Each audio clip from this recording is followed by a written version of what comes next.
Lancashire rejected the chance to make Middlesex follow on the third day of the LV County Championship match at Liverpool, but they've still given themselves a good chance of recording their first win of the summer. Middlesex, on 155 for 5 at the start of day 3, needed 88 runs to avoid that follow-on, and John Simpson went about trying to get those runs in a very positive manner.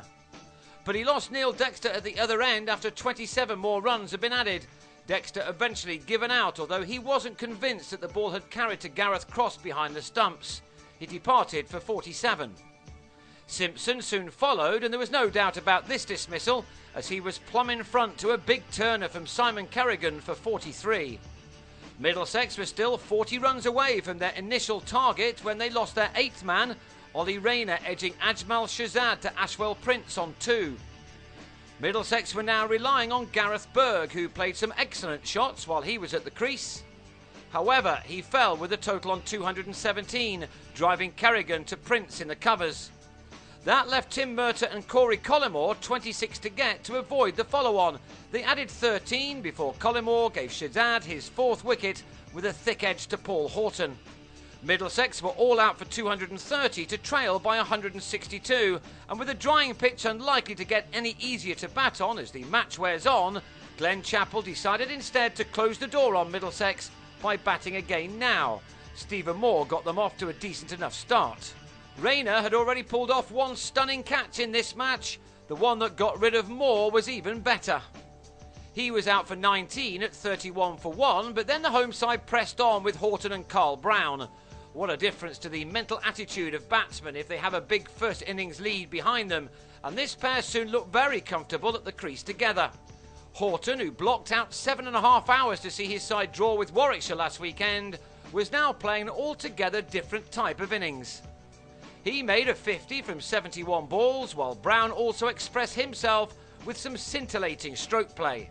He too went to a 50 made from 80 deliveries as this pair carried their partnership to 130 in only 27 overs. With batting looking fairly easy, the decision by Chappell not to enforce a follow-on was appearing to be spot on. Horton fell 11 runs short of a second ton in 2 matches. On 89 and with a total on 161, he skewed his shot off Dawid Malan and was caught by Owen Morgan. He was furious with himself too. Prince's hard-working 144 in the first innings was the one which had set up the game nicely for Lancashire. He could now play a different type of knock as he looked to press on to allow his side time to declare before the close. Malan was given an extended spell. Not everything came out of his hand as he would have liked, and one full bunger was hit into the tennis courts by Brown. The leg spinner should have had Prince stumped, but he was missed by Simpson, who made no such mistake when the South African offered him another opportunity. Prince was out for a run of ball 26. Simpson was suddenly becoming a busy man, and he had to move quickly to take the catch offered by Brown, who departed for an excellent 76 at 225 for 4. Lancashire batted on for another 5 overs, and in that time Stephen Croft hit Malan for another maximum off another high full toss. Cross was LBW as he tried something clever off the bowling of Rayner. Shazad was caught in the deep to give Malan his 5th wicket, the first time he's ever managed that. And Chappell ran himself out before taking him and all the players off, with a declaration coming at 266 for 8, Malan taking 5 for 61 from 9 overs. That gave Middlesex an unlikely target of 429 runs to win, but more importantly they needed to see out the remaining 14 overs of the day. Sam Robson and Chris Rogers did just that with relative ease, as they made 12 and 16 respectively.